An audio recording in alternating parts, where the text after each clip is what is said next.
Bab 3, Zaman Prasejarah, Sejarah Tingkatan 1 KSSM Bahagian 3. Anda akan mempelajari 3.4 Kesinambungan sumbangan zaman prasejarah kepada kemajuan kehidupan manusia.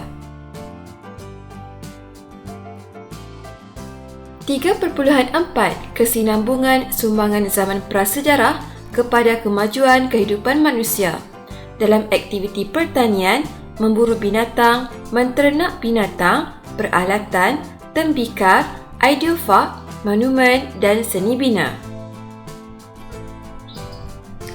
Aktiviti pertanian. Pertanian dijalankan pada zaman Neolitik. Antara jenis tanaman termasuklah padi, gandum dan barli. Aktiviti pertanian menjadi sumber makanan penting kepada manusia hingga membolehkan mereka tinggal secara menetap.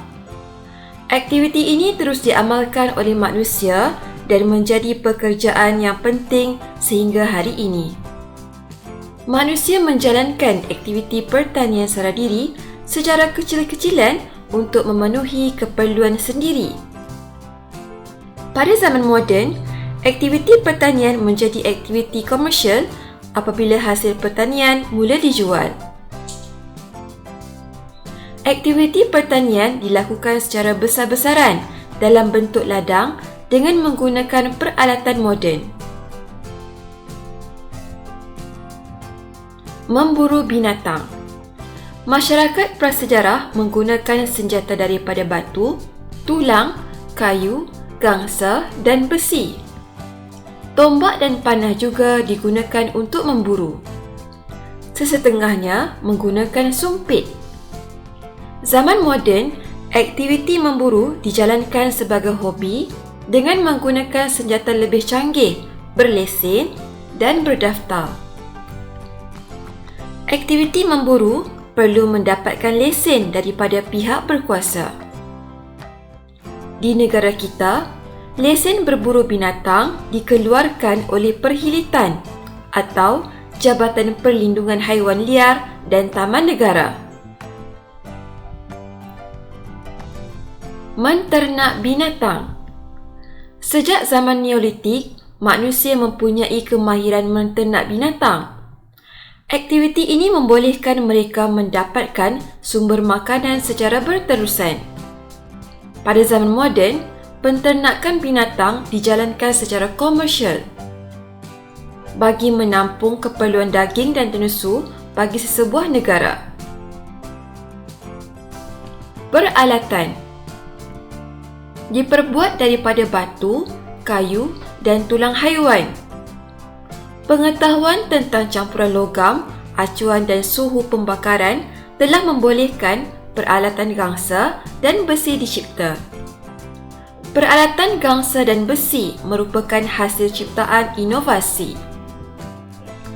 Banyak membantu kehidupan manusia seperti pedang, parang, tombak, cangkul, keris dan kapak. Peralatan pada zaman moden berubah apabila mesin dan jentera mula digunakan. Aktiviti memotong dan menghiris daging menggunakan mesin terutamanya dalam aktiviti komersial. Tembikar. Manusia zaman prasejarah mempunyai pengetahuan dan kemahiran membuat tembikar yang dijadikan bekas makanan dan peralatan masakan. Pada zaman prasejarah, tembikar turut dijadikan peralatan dalam upacara ritual. Tembikar buatan Cina seperti tembikar dinasti Ming serta buatan Vietnam pernah menjadi komoditi perdagangan yang penting pada abad ke-14 dan ke-15 Masihi. Pembuatan tembikar terus kekal sehingga kini dan menjadi industri yang sangat penting. Pembuatan labu sayung merupakan industri yang penting di Kuala Kangsar, Perak. Ideofak. Manusia zaman prasejarah percaya bahawa kematian bukan penamat kepada kehidupan. Mereka amat menghormati mayat. Di Gua Cha, Kelantan, kepala mayat diletakkan di atas bantal batu.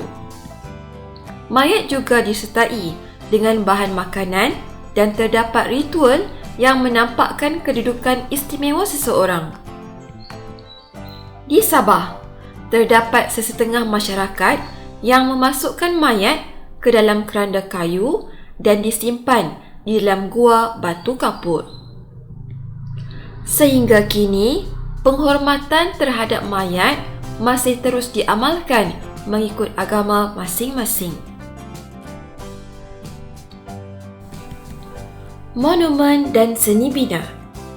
Sejak zaman Neolitik, manusia mempunyai kebolehan dan kepakaran untuk membina monumen dan binaan yang digunakan untuk pelbagai tujuan.